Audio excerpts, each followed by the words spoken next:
আমাদেরকে আসার বসার তিনি আলোচনা করার শোনার তৌফিক আল্লাহ দান করছেন। শুকরিয়া তার সবাই বলে আলহামদুলিল্লাহ।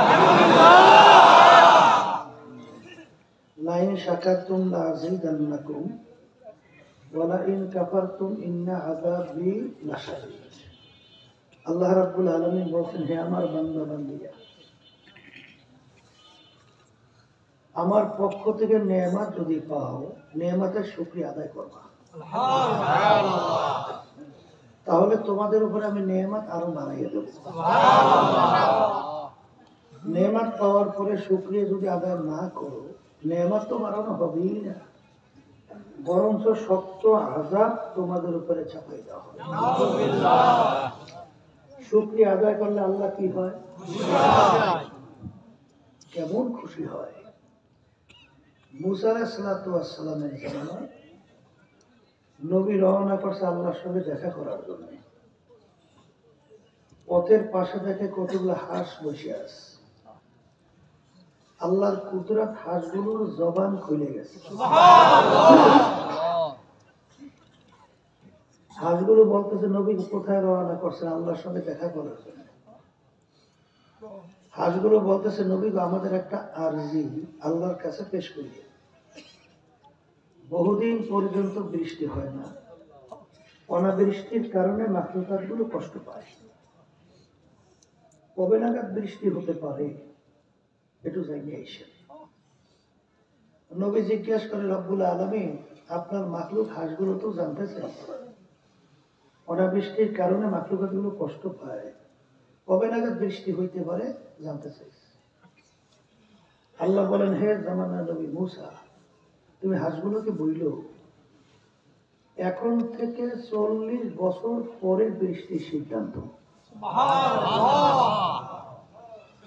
নবী আসার পরে জিজ্ঞাসা করে হাঁসগুলো, নবী আমাদের আরজি আল্লাহর কাছে পেশ করছিলেন? আল্লাহ কি বলছেন? আল্লাহ বলছে এখন থেকে 40 বছর পর বৃষ্টি। শোনার পরে হাঁসগুলো বইল উঠল আলহামদুলিল্লাহ। নবী রাগের সুরে ধমক দিয়ে বসে, বোকারা আলহামদুলিল্লাহ বললি কেন? 40 বছর পর বৃষ্টি, এটা তো ওদের জন্য তো সুসংবাদ না, দুঃখের সংবাদ। কিন্তু শুকরিয়া তো খুশি হইলে করে, এটা করলি কে?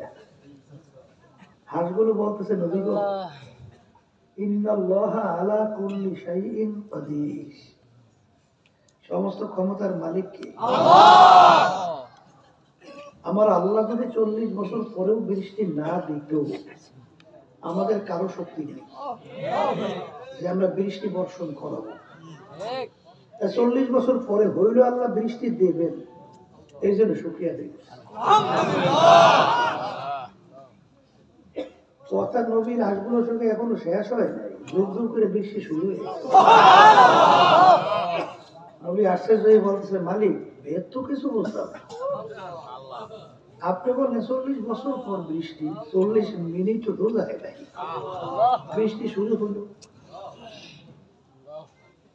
আল্লাহ রাব্বুল আলামিন বলে, হে জামানা নবী মুসা, সিদ্ধান্ত 40 বছর পরেই, কিন্তু আমার মাখলুক হাঁসগুলো যখন আমার শুকরিয়া আদায় করছে, আমি খুশি হয়ে গেছি।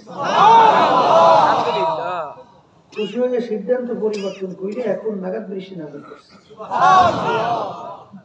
শুকরিয়া আদায় করলে আল্লাহ কি হয়? হ্যাঁ, আমরা সর্বকাজে নেয়ামতের শুকরিয়া আদায় করব।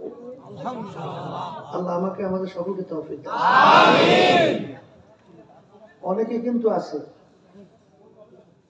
বিভিন্ন একটু সমস্যা দিয়ে পড়লেই তখন নাশুকর হয়ে যায়, নাশুকরিয়া আদায় করে। ঠিক আছে, আল্লাহ আর দেখলো না, আমার এই দেখলো, এই জন্য কেতাবের ভিতরে আসছে, দুনিয়ার ব্যাপারে তাকানো লাগবে নিচের দিকে, আর আখিরাতের ব্যাপারে তাকানো লাগবে উপরে।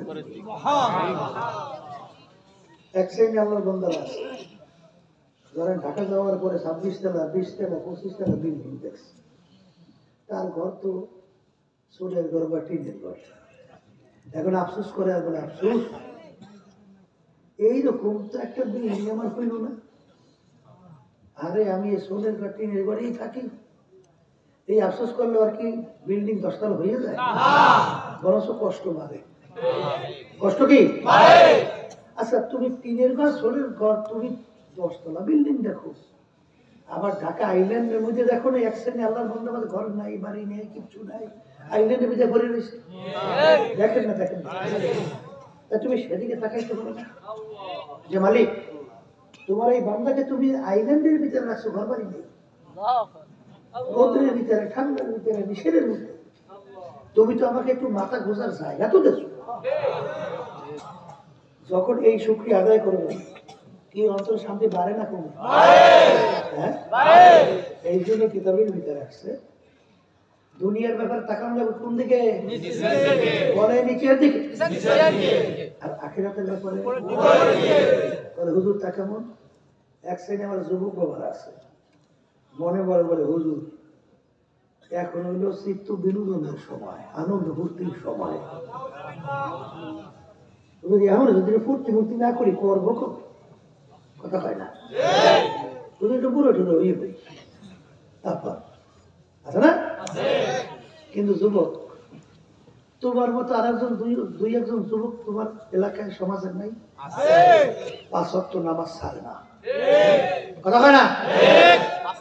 হুশ থাকতে রোজা ছাড়ে না, সুন্নাত তরিকায় চলে, কতক্ষণ? তখন তাকানো লাগবে সেই যুবক যদি পারে আমি কেন পারবো না? অনেক মুরব্বীরা ঠিক মতো এখনো ঠিক মতো নামাজ, ঠিক মতো আল্লাহর হুকুম নবী তরিকা অনুযায়ী চলেন না। কিন্তু আপনার কাছে অনেক দুর্বল মুরব্বীরা আছে, আল্লাহর হুকুম নবী তরিকা আল্লাহর মোটেও ছাড়ে না, আছে না নাই? তখন তাকাইয়া মনকে বলছে মন সে যদি পারে আমি কেন পারবো না? ঠিক কিনা? শোনে, চেষ্টা করলে আল্লাহ বরকত দেয়। আল্লামা দরখাস্তি রহমতুল্লাহ আলাইহি খুব বড় মাপের লেখক ছিল, বড় মাপের আলেম ছিল, বড় জবরদস্ত বুজুর্গ ছিল। দুনিয়া থেকে বিদায় নিয়ে কবরে যাওয়ার পরে তার বাড়ির পাশে ছিল এক কামার। কামার ছিলেন তো? ওই যে লোয়া ফুলে দাও বানায়, কাছি বানায়, কামারও মারা গেছে, কামারও ইন্তেকাল করছে। এক আল্লাহর বান্দা স্বপ্নের মধ্যে দেখে যে আল্লাহ রাব্বুল আলামিন, এগুলো হলো শিক্ষার জন্য বলতেছি, সত্যি যত যাচাই বাছাই দরকার নেই। সেখানে সে দেখতেছে যে আল্লাহ রাব্বুল আলামিন কামারের মর্যাদা আল্লামা দরখাস্তি রহমতুল্লাহ আলাইহি তার সে বাড়াই দিয়েছে, সুবহানাল্লাহ। এবং সে এটা মোটে মাইন্ডেই নিতে পারতেছে, চলে গেছে। যাইয়ে দেখে ঠিকই কামারও মারা গেছে। এখন জিজ্ঞেস করে কামারে এরকম কি আমল ছিল যে আমলের কারণে আল্লাহ তার মর্যাদা তো বাড়াই দেন? কয়েকটা আমল বিশেষ করে দেখা গেছে, তার ভিতরে একটা হলো কামার সারাদিন লোহা পিটায় না, কষ্ট তো জবর কষ্ট, ঘাম মাথার পড়তে থাকে টপ টপ করিয়ে, আগুনের পাশ, ওদিকে আবার বিরাট হামিতে পিটায়, পিটাইতে পিটাইতে এই বেসেনোর সোজা হয়, ঠিক কিনা? সারাদিন কাজ করে, যখন নাকি হামার উপরে উঠেছে বাড়ি দেবে, ওই সময় মুয়াজ্জিন মসজিদে আল্লাহর পক্ষ থেকে দাওয়াত হতেছে, আল্লাহু আকবার, আল্লাহু আকবার, কথাটা হাইয়া আলাস সালাহ, হাইয়া আলাল ফালাহ বলার সঙ্গে সঙ্গে কামার যে হাতুড়ি উপরে উঠেছে আর নিচে বাড়ি দেয় নাই, ওই অবস্থায় রাখিয়া নামাজের জন্য প্রস্তুত হইয়া নামাজে, আবার হাতুড়ি বাড়ি দিয়েছে, যেই আজান শুরু হয়েছে আর উঠাইয়া উঠায় ওই অবস্থায় ফেলাইয়া নামাজে প্রস্তুত। এই একটা নামাজের গুরুত্ব। আর একটা হলো রাত্রে কামার যখন ঘুমায় থাকতো, সারাদিন কাজ করছে, শরীর দুর্বল না ব্যথা, ওই সময় আল্লামা দরখাস্তি রহমতুল্লাহ আলাইহি তাহাজ্জুদের নামাজের ভিতরে দাঁড়াই দাঁড়িয়ে ইবাদত করে, আল্লাহকে ডাকে। সে ওদিকে তাকাইয়া তাকাইয়া দুই চোখের পানি ফেলাইয়া কান্দে আর বলে, মালিক তুমি আমাকে গরিব বানাইছো, সারাদিন কাজ করার পর এখন উঠে যে তাহাজ্জুদে দাঁড়াইয়া থাকবো শক্তি তো নাই, আমি যদি হুজুরের মতো হইতাম এখন তো তুমি দাঁড়াইয়া তোমার সেজদায় কুদরতি পায়ে পড়ে দিতাম। এই আফসোস, এই আফসোস আর এই নামাজের গুরুত্ব অর্থাৎ আল্লাহর হুকুমের গুরুত্ব অগ্রাধিকার দেওয়ার কারণে আল্লাহ তার মর্যাদা এত বাড়াইয়ে দিয়েছে। কথা ঠিক কিনা? আমার দাদা জান রহমাতুল্লাহি আলাইহি বলেন, আব্বাজানের মুখে শুনছি যে তুমি কিয়ামতের ময়দানে প্রথম সুরে ভেস্তে যাবা না কিছুদিন জাহান্নামের আগুনে জ্বলে মইলে যাবা, বুঝবা কেমনে? পরে তোমার সামনে দুইটা কাজ আসছে, নামাজের সময় দুনিয়ার একটা জরুরি কাজ। এখন দেখা যাক যে তুমি কোনটাকে অগ্রাধিকার দাও। তখন যদি তুমি আখিরাতের কাজের অগ্রাধিকার দাও আর দুনিয়ার কাজটাকে যদি পরে করো, তাহলে আল্লাহর রহমতে আশা করা যায় তুমি প্রথম সুরে মাওলা বেহেশতে যাবা।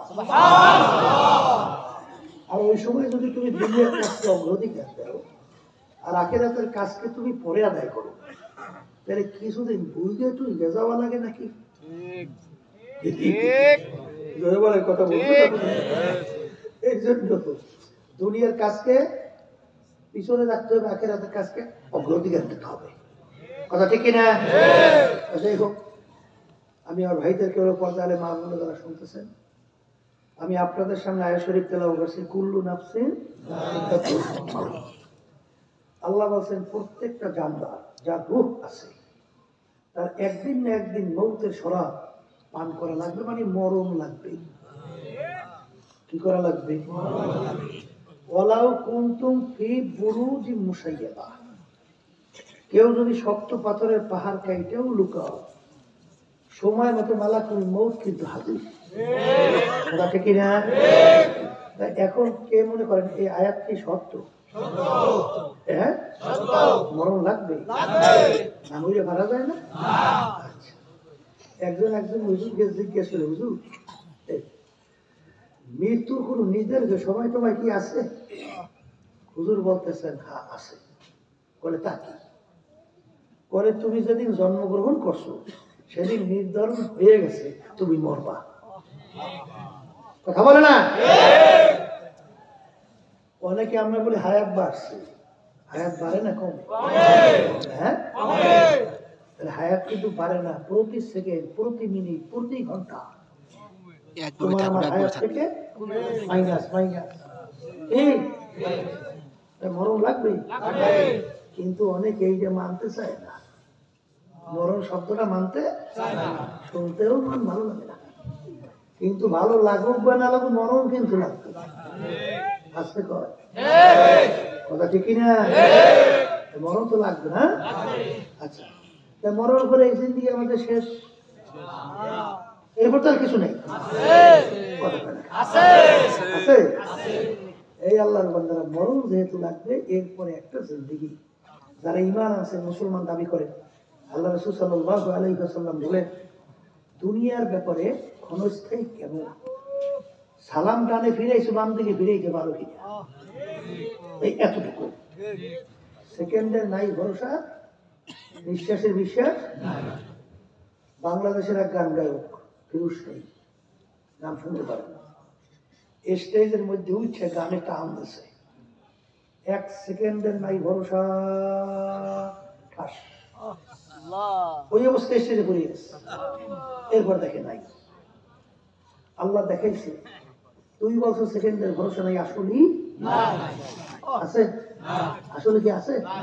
নাই। এই হলো দুনিয়া। আর আখিরাতের জিন্দেগি আল্লাহ রাসূল সাল্লাল্লাহু আলাইহি ওয়াসাল্লাম একটা উদাহরণ দিয়ে বলছেন, তামাম দুনিয়া যদি একটা গোডাউন বানাও, পশ্চিম থেকে পূর্ব, উত্তর থেকে দক্ষিণ, জমিন থেকে আসমান, জমিন আসমানের কোন দূরত্বের শেষ আছে না? আসমান হিসেবে কেউ বাড়ি করতে পারছে? তবে একটু অনুমান তো করা যায়। আমরা যে সূর্য দেখতেছি, বৈজ্ঞানিকরা আবিষ্কার করার পরে বলে এই সূর্যটা নাকি দুনিয়া থেকে 9,30,00,000 মাইল দূরে আছে। কথা বলেন নাই? এরপরে নাকি তারকা, এরপরে তারকা, এরপরে তারকা, এরপরে তারকা, এরপরে তারকা। বৈজ্ঞানিকরা বলে এত দূরে তারকা আছে, যেই তারকা সৃষ্টি করার পর থেকে তার আলো জমিনের দিকে দৌড়ে আসতেছে, কিন্তু এখন পর্যন্ত নাকি তার আলো এসে জমিনে পৌঁছেই নেই। বর্তমানে এক শ্রেণী আমার বাজানরা মুসলমানের ঘরে জন্মগ্রহণ করিয়া ইসলাম ভালো লাগে না, কোরআন হাদিস অনুযায়ী চলতে ভালো লাগে না, আলেম ওলামাদের কথা ভালো লাগে না, আছে নাই? এরা আবার বর্তমানে একটু নাস্তিকতা, এরা তাদের কথা বলতে চাল চলনে আসে, আসে কি আসে না? আসে তো। দেখবেন ওরা কিন্তু আমাদের কথাবার্তা নিয়ে বিভিন্ন সময় একটু মস্কারিও করে না, যে এরা ধর্ম আমাদের জাত। অন্ধ যখন রাস্তা চলে ও দেখে চলে না, সাহায্য লাগে। আমরা ধর্ম পালন অন্ধের মতো, ওরা কমিশন করে না, আমরা অন্ধের মতো পালন করি না। তোরা হইলো অন্ধের মতো, ওই যে পশুর মতো তোদের চরিত্র আচরণ। শুনে আমরা যে ওলামায়ে কেরাম বয়ান করি, হে আল্লাহর বান্দারা, পর্দা আলে মা বোনেরা, আল্লাহ রাব্বুল আলামিন যাকে ছোট একটা বেহেশত দান করবে, একজনকে ছোট বেহেশত 10টা দুনিয়া একত্রিত করলে যেই পরিমাণ হবে, এইরকম একটা বেহেশত আল্লাহ দান করবে একজনকে। কয় দুনিয়া সমান? তাও আবার পরিমাণ কি ছোট, দেবে কয়জনকে? এখন ওরা বলে 100 হুজুর কথাবার্তা বলে একজনকে দেবে 10 দুনিয়া সমান বেহেশত, তাও ছোট। একজন দুইজন লোক তার বেহেশতে যাবে না। এই কোটি কোটি মানুষ বেহেশতে যাবে না, শত শত কোটি মানুষ বেহেশতে যাবে তো। ছোট বেহেশত যদি একজনকে দেয় 10 দুনিয়া সমান, বড় বেহেশতের পরিমাণ কত হইবে এত করে হিসেবে। আর কোটি কোটি মানুষ দেবে বেহেশতে, এত জায়গা মাওলায় পাইলে খুব। কথা বুঝলেন না? বুঝলেন কোথায় পাইবে?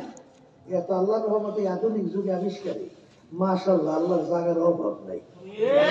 সবাই আলহামদুলিল্লাহ বলেন। বলে হুজুরটা কেমন?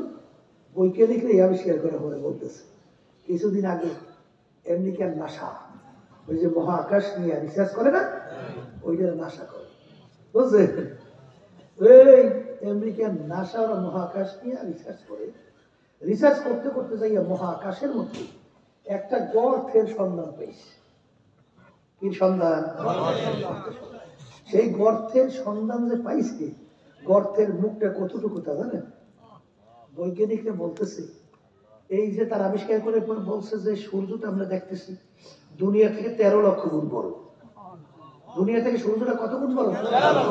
13 লক্ষ।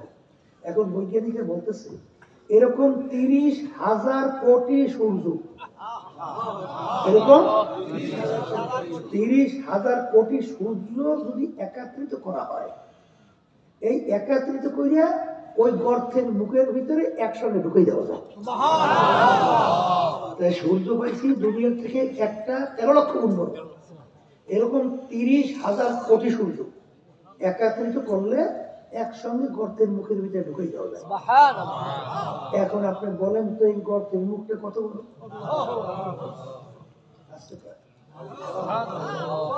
আবার বৈজ্ঞানিকে বলতেছে বলে ছোট গর্ত, এর চেয়ে বলে বড় বড় গর্তের সন্ধান পাওয়া যায়।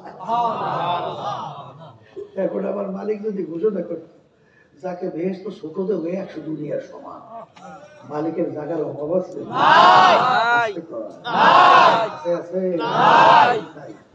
এই বস্তু শোনেন, ইমামুল আযম আবু হানিফা রাহমাতুল্লাহি আলাইহি, তার সঙ্গে নাস্তিকের সাথে এই ডিবেট হয়েছে, মানে বাহাস হবে। কি হবে? এই বাহাস হবে। কি বাহাস? বহস করবে, নাস্তিক বলছে আল্লাহ বলতে কিছু নাই, এই একটা। তাই এখন কিছু বাহাস হইবে, তাই ঠিক আছে, তারিখও ঠিক করা হয়েছে, জায়গাও ঠিক করা হয়েছে। বাহাসের কথা শুনলে লোকে লোকারণ্য না, এখন নাস্তিক তার দলবল সহতা এসে উপস্থিত। ইমামুল আযম আবু হানিফা রাহমাতুল্লাহ আসা, কি রে ব্যাপার? এখন নাস্তিকের তো গলা পাই না গেছে, পারবে না এর জন্য ভাগ ভাগে বলাইছে। আর মুসলমানদের মুখ আছে ছোট হয়ে গেছে না, আরে পরাজয় যাওয়া লাগে। তাই মসজিদ ভাঙবে নাস্তিকের গলা তো পাশে বাড়ার মতো, এই দেখছো পারবে না এর জন্য বালাইছে। মুসলমানরা তো মুখ কালো। হঠাৎ তাকে দূর থেকে ইমামুল আযম আবু হানিফা রাহমাতুল্লাহি আলাইহি খুব ভালো করে দৌড়ে আসতে, মুসলমানরা দেখলেন আলহামদুলিল্লাহ আমাদের ইমাম আইসে গেছে, আলহামদুলিল্লাহ। নাস্তিক বলে আমি কেমন মুসলমান, আপনি ঠিক মতো ওয়াদা ঠিক রাখেন না, সমানতা আসেন না। বলে এই নাস্তিক থাম, মানুষের বিপদাবাদ থাকতে পারে, বিপদাবাদ কি থাকতে পারে না? এই নাস্তিক, আমার বাড়ি নদীর উপরটা জানো? বলে জানি তো। বলে আমি ঠিক টাইম মতো উপস্থিত হওয়ার জন্য নদীর পাড়ে আসছি। আইসা এখন নদী যে পার হবো, কোনো নৌকা নাই, কোনো যানবাহন নাই, কিচ্ছু নাই। এখন আমি তো পেরেশান, কিভাবে নদী পার হবো? এখন আমি খাড়াই খাড়াই অপেক্ষা করি। আমার আল্লাহর কি কুল দিল, উপর একটা গাছ, গাছটা আপনি আপনি পড়িয়ে গেছে। আল্লাহ কি করল, বিনা মিস্ত্রিতে, বিনা করাতে, বিনা ফারুসিরুমি ছাড়া অটোমেটিক গাছটা ফাইলে তপ্ত হয়ে গেছে। কোন মিস্ত্রি লাগে না। আমার মালিকের কত বড় কুদরত, কোন মিস্ত্রি ছাড়া নৌকোগুলো জোরে হই হই আপনি আপনি একটা নৌকো হয়ে গেছে। মালিকের কুদরত কত! এরপরে কোনো মাঝি নাই, কোনো মাল্লা নাই, কোনো ধার নাই, বইটা নাই। এই নদীর স্রোতের মধ্যে নৌকাটা ভারী দিয়া হুবাহু আমার সামনে এসে থামছে। আমি নৌকাটার মধ্যে উঠছি, বাউন টাউন সারা আমার জায়গা মতো বসে গেছে। এই জন্য আমার আসতে একটু দেরি হচ্ছে, না আসতে গলা গেছে ভাই। শুনছো কত বড় মৃত্যু! হ্যাঁ, একটা গাছ বলে আপনি আপনি বলে গেছে, বুঝলাম ওর গাছের নিচের শিকড়ের মাটিকে করতে পারে, বুঝলাম।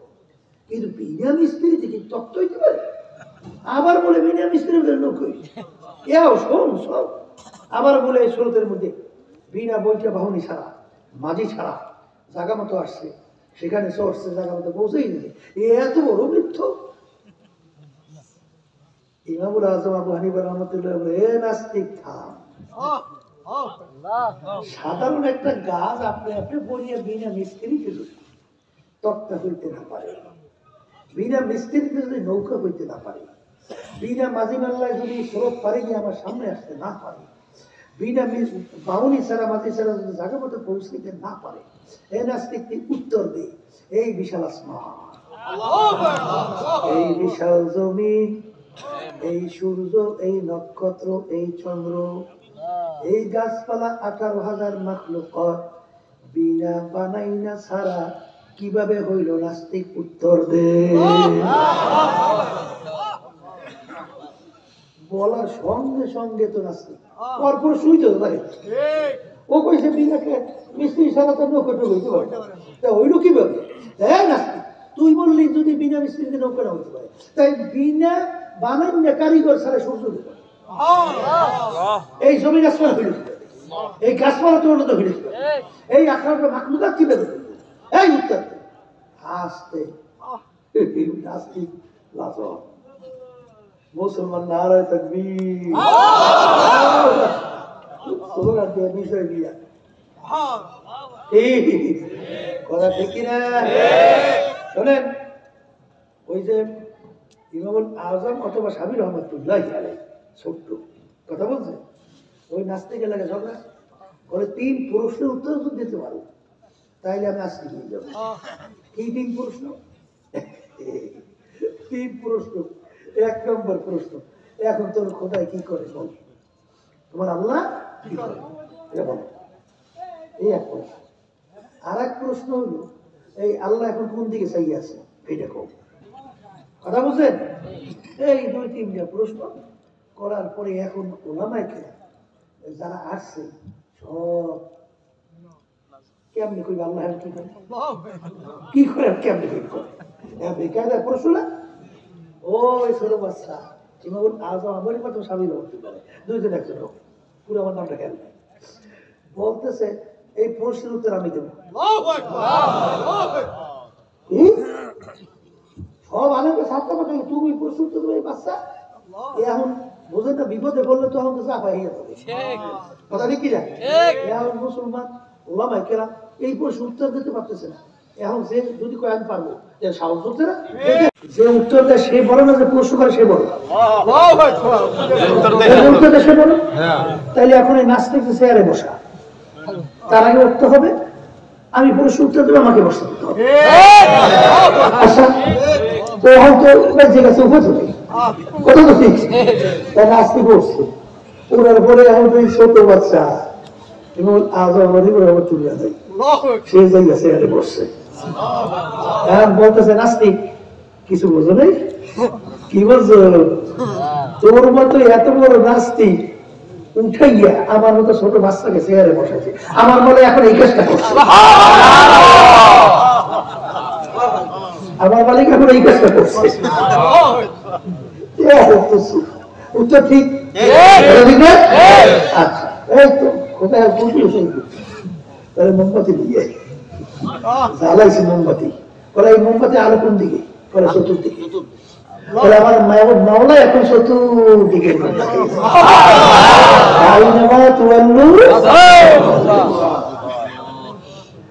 উত্তর ভাইয়া।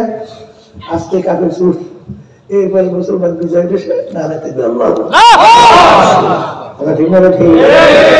আমার গাজানদেরকে বলবো, শোনেন, বর্তমানে নাস্তিক আস্তিকের দলের আসলে যারা নাকি নাস্তিক, যারা নাকি সৎ সহি জিনিস তালাশ করে, তালাশ করলেই সে কিন্তু আস্তিক হয়ে যায়, কথা ঠিক না? কারণ কিছুদিন আগে যে আমেরিকার এক মহিলা, খুব পান্ডিত, বড় শিক্ষিত, সুরের নামল নিয়ে রিসার্চ করছে। রিসার্চ করে দেখে যে আল্লাহ রাব্বুল আলামিন যে মৌমাছির ব্যাপারে যা যা বা বলছে 100% সব মিলে গেছে।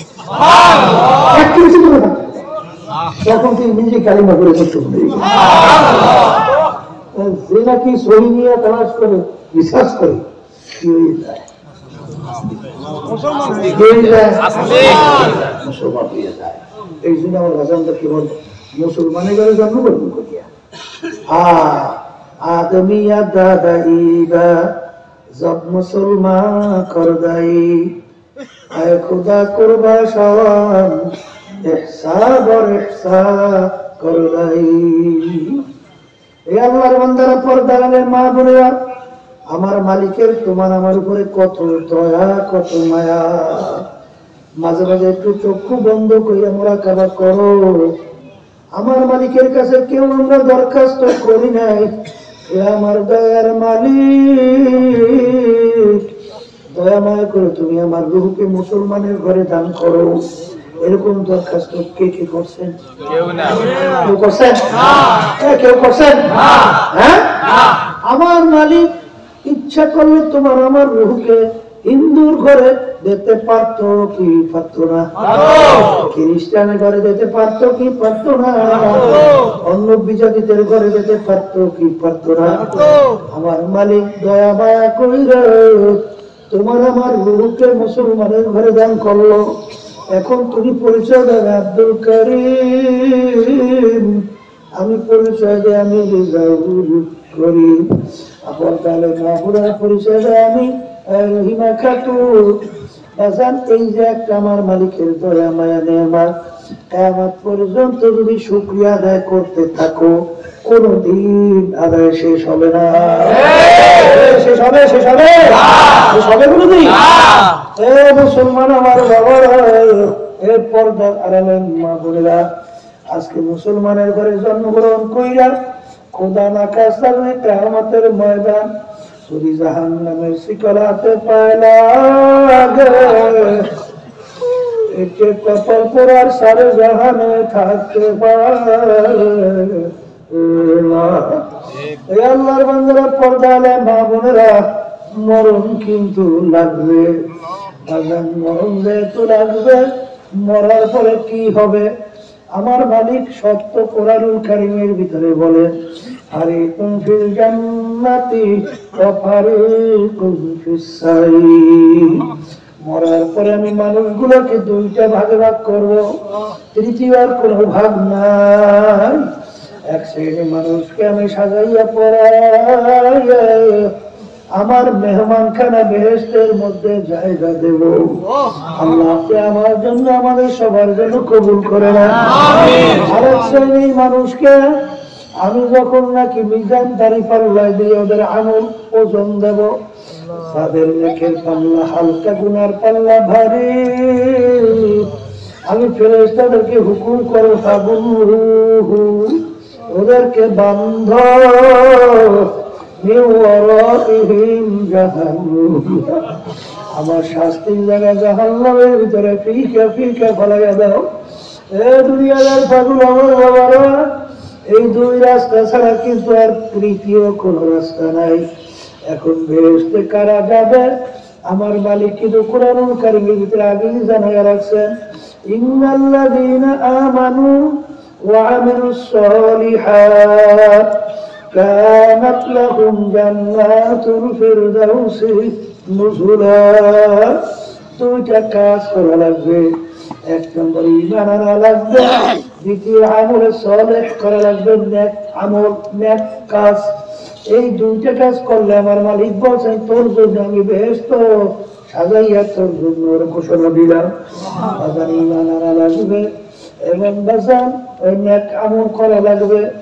ঈমান একটা আরবি শব্দ, বাংলা অর্থ হলো বিশ্বাস। এই বিশ্বাস আবার তিন জিনিসের সমন্বয়। মুখে স্বীকার করা লাগবে আল্লাহ একজন, অন্তরে বিশ্বাস করা লাগবে আল্লাহ একজন, কাজে প্রমাণ করে দেখানো লাগবে আল্লাহ একজন। সমস্ত ক্ষমতার মালিক আল্লাহ, আর অন্তরে আল্লাহ, কাজে আল্লাহ, আইন দেওয়ার মালিককে আল্লাহ, অন্তরে আল্লাহ, কাজে আল্লাহ, খায়রিহি ওয়া শাররিহি মিনাল্লাহি তাআলা ওয়াল বা'থি বা'দাল মাউত। ভালো মন্দের মালিক আল্লাহ, অন্তরে আল্লাহ, কাজে আল্লাহ, আরে মারুই না বাসুই না মালিক অন্তরেও আল্লাহ, কাজেও আল্লাহ। যখন মুখ অন্তর কাজ এক হবে তাকে বলা হবে ঈমানদার। তাকে কি বলবে? মুখে বলবে একটা, অন্তরে তার আর একটা, একে বলা হয় মুনাফিক। বলে কি? আর কোরআনুল কারীমের ভিতরে আছে আল্লাহ রাব্বুল আলামিন বলেন এই মুনাফিকের জন্য ফি দারকিল আসফালি মিনান নার, জাহান্নামের ভিতরে একেবারে শেষ কঠিন, শেষ তপকা, শেষ শাস্তির জায়গা। আল্লাহ আপনি আমাকে আমাদের সবাইকে মাফ করে দেন। এই কবরের যাত্রীরা ঈমানকে নির্ভেজাল করতে হবে, স্বচ্ছ করতে হবে, ঈমানকে মজবুত করা লাগবে। এই জন্য ঈমানকে মজবুত করার জন্য আজান সর্বপ্রথম শর্ত হলো আল্লাহু আকবার, নির্ভেজাল ঈমান। এই যদি তুমি আনতে পারো, করতে পারো, আল্লাহর হাবিব বলেন আখলিস দীনাকা ইয়াকফিকা আমালুল কলিল, অল্প নেক আমল করলে তুমি নাজাত পেয়ে জান্নাতে যাইতে পারবা। আর যদি ঈমানের ভিতরে ভেজাল থাকে, তুমি ভুরি ভুরি আমল করবা, ওই আমল দ্বারা তুমি জান্নাতে যাইতে পারবা না। এই জন্য আমার বাজানদেরকে বলবো, পর্দার মাহমুদদেরকে বলবো, বাজান লা ইলাহা ইল্লাল্লাহ, লা মা'বুদা ইল্লাল্লাহ, লা মা'বুদা ইল্লাল্লাহ, লা মা'শুকা ইল্লাল্লাহ, লা ইলাহা ইল্লাল্লাহু মুহাম্মাদুর রাসূলুল্লাহ।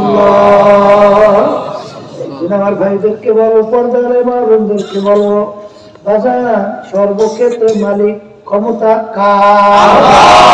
মারুই না বাসুই না মালিক কার? রিজিক দেওয়ার মালিক এই আল্লাহর বান্দার ইতিহাস পড়িয়া দেখো। যখন আল্লাহর বান্দারা ঈমানকে নির্ভেজাল কইরা, যখন তারা আল্লাহর উপরে তাওয়াক্কুল করছিল, একবার আল্লাহ রাব্বুল আলামিন কিভাবে তার সমস্ত প্রয়োজনকে মিটাইয়া দিয়েছিল। ঠিক না? তাদের ঈমান সাহাবায়ে কেরামে কেমন ছিল? সাহাবায়ে কেরামদের জামাত এলাকায় দাওয়াত দেওয়ার জন্য যখন গেল, এলাকার লোকগুলো এত খারাপ, দাওয়াত তো গ্রহণ করলোই না, বরং একটু বসার জায়গাও দেয় না। সাহাবায়ে কেরামদের জামাতের আমির এখন তারা রাত্রে কোথায় যাপন করবে? সেই সিদ্ধান্ত আমরা রাত্রে জঙ্গলের ভিতরে রাত্রে যাপন করব। যখন তার সাথীদেরকে নিয়ে জঙ্গলে ঢোকে, ওই এলাকার লোক বলতেছে, দেখছো, আগে শুনছি মুসলমানরা পাগলের দল, আসলেই তো পাগল।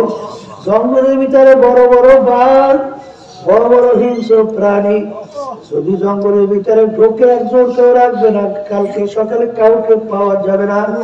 কিন্তু মুসলমানদের আমি জঙ্গলে ঢুইকা জংলা পশু পাখিকে লক্ষ্য কইরা ওয়াজ করে বক্তব্য দেয়, এই জংলা পশু পাখিরা, আমরা আল্লাহর হাবিবের একদল সাহাবারা আসি, আমরা রাত্রে এখানে যাপন করতে চাই, তোমরা এখান থেকে সইরা যাও। বক্তব্য দেওয়ার সঙ্গে সঙ্গে বাচ্চার বাচ্চাকে মুখের ভিতরে কামড় দিয়ে দৌড় শুরু করলো। শুধু তার বাচ্চা নিয়ে দৌড়ায়, গর্তের ভিতর থেকে সাপ উঠে সব দৌড়ের পর দৌড়, এমনকি গর্তের পিপিলিকা পর্যন্ত জায়গা একেবারে পরিষ্কার। তাদের ঈমান কেমন ছিল? খালিদ বিন ওয়ালিদ রাদিয়াল্লাহু তাআলা আনহু এক কাফের বলছিল, তোমার খোদার বলে এত ক্ষমতা, এত পাওয়ার, তুমি কি বিষ খেয়ে হজম করে দেখাইতে পারবা? তিনি বলতেছে, বিষের কোনো ক্ষমতা নেই, সমস্ত ক্ষমতা আমার আল্লাহ। এই কথা বলে বিসমিল্লাহির রহমানির রহিম বলে এক প্যারা বিষ তিনি ভগা করে দিল্লা খেয়ে ফেললো। বিষে কিছু হয় না। এই বুঝে আবার কেউ বিষ খাইতে যাইয়েন না, কারণ হাসানাতুল আবরার সাইয়্যাতুল মুকাররাবিন, যেই আল্লাহর বান্দা বান্দা আল্লাহর নৈকট্যে পৌঁছা যায়, তাদের মাযহাব সম্পূর্ণ ভিন্ন। অর্থাৎ নেককারদের নেকি মুকাররাবিন বান্দা বান্দির জন্য ওটাও কিন্তু গুনাহ। এই জন্য আমার বাজানদেরকে বলবো, পর্দায় মা বোনদেরকে বলবো, লা ইলাহা ইল্লাল্লাহ। এই জন্য বাজান আমার যে তরিকার যে 5 ঔষধ, এর ভিতরে 1 নম্বর ঔষধ হলো সকাল সন্ধ্যায় বসে আল্লাহর জিকির করা। বাজান তুমি যখন লাভ হইলে মাথা ডান দিকে ঘুরাও, তখন খেয়াল করো, নাই নাই নাই, কি নাই? আমার পীরের গরম নাই, আমার মুক্তির গরম নাই, আমার টাকার গরম নাই, আমার ক্ষমতার গরম নেই, আমার সৌন্দর্যের গরম নাই, আমার শিক্ষার গরম নেই, আমার বংশের গরম নাই, আমার মেম্বার, চেয়ারম্যান, এমপি, মিনিস্টার, সভাপতি, সেক্রেটারি গরম নাই, নাই নাই নাই, আল্লাহ বাদে কেহ মাবুদ নাই। এই লা ইলাহা ইল্লাল্লাহ জিকির বেশি বেশি করার মাধ্যমে আল্লাহর ফজলে ঈমান মজবুত হয়, নির্ভেজাল হয়। বড় বড় কথা ঠিক না? এই জন্য বাজান মাওলার জিকির সকাল সন্ধ্যায় করা লাগবে। বাজান আল্লাহর জিকির করার মাধ্যমে একবার দিনের দিন তোমার নেকের কাজ করার আগ্রহ বাড়বে। কারণ বাজান তোমার যখন শরীরের ভিতরে রোগ হওয়ার কারণে ভালো খাদ্য জিহ্বায় দিলে জিহ্বা কিন্তু ওইটা ভালো খাদ্য বলে না, বলে এই তিতা খাদ্য কোথা থেকে নিয়ে আসছো। এটা কিন্তু খাদ্যের দোষ না, এটা কিন্তু তোমার জিহ্বার দোষ, রোগের কারণে নষ্ট হয়েছে। ঠিক আল্লাহর হাবিব বলেন, আমার উম্মতেরা যখন একটা গুনাহ করে, তখন তাদের কলবের ভিতরে একটা কালো দাগ পড়ে যায়। যদি আল্লাহর বান্দা বান্দি তওবা করে, কালো দাগটা উঠে আবার যে কলব, সেই কলব পরিষ্কার হয়ে যায়। কিন্তু তওবা না করে যে আবার গুনাহ করে, আবার একটা দাগ পড়ে। এরকম গুনাহ করতে করতে করতে করতে আল্লাহর হাবিব সাল্লাল্লাহু আলাইহি ওয়াসাল্লাম বলেন, ওই কলবটা তখন সুস্থ আর কলব থাকে না, ওই কলবটা একটা বেরেন্না রোগা কলবে পরিণত হইয়া যায়। তখন ওই কলবের মধ্যে তখন তার নেকের কাজ ভালো লাগে না, তখন নামাজ ভালো লাগে না, আল্লাহর জিকির ভালো লাগে না, তখন কোরআনুল কারীম তেলাওয়াত ভালো লাগে না। এক শ্রেণী আল্লাহর বান্দা বান্দি দেখবা, যখন নামাজের সময় হয়ে যায়, তখন তারা সমস্ত কাজ পালাইয়া পাগলের মতো উঠে মসজিদে দৌড়ায়। কারণ হাদিসের ভিতরে আসছে, কিয়ামতের ময়দানে যেদিন কোনো ছায়া থাকবে না, সেদিন 7 প্রকার লোককে আমার মালিক ডাইকে ডাইকে তারা আরো সে ছায়াদান করবে। এর ভিতরে 1 প্রকার কলবুহু মুআল্লাকুন ফিল মাসাজিদ, ওই সমস্ত আল্লাহর বান্দারা যাদের অন্তরটা মসজিদের সাথে লাগানো থাকবে। কখন মসজিদে মুয়াজ্জিন আযান দেবে আর আমি মসজিদে যাব, আমার মালিকের কুদরতি পায়ের মধ্যে সিজদায় পড়ব, এরপর আমার মালিকের দরবারে সুবহান রাব্বিয়াল আলা কইয়া তাসবিহ আদায় করব। এরকম যার একটা অন্তরে টান থাকবে সেই আল্লাহর বান্দাদেরকে ডাইকে আল্লাহ তার আরশে ছায়া দান করবে। এই আল্লাহর বান্দারা পর্দায় মা বোনেরা যারা আমার মাওলার জিকির বেশি করে, একটা দিনের দিন তাদের দিল পরিষ্কার কলব হয়। কলব যখন পরিষ্কার হয় তখন তাদের চোখেও পানি আসে।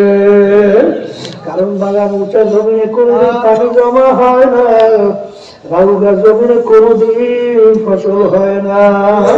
ফসল হওয়ার জন্য জমি নরম হওয়া লাগে। তোমার দেহ যদি নরম না হয় তোমার চোখে কোনোদিন পানি আসে না।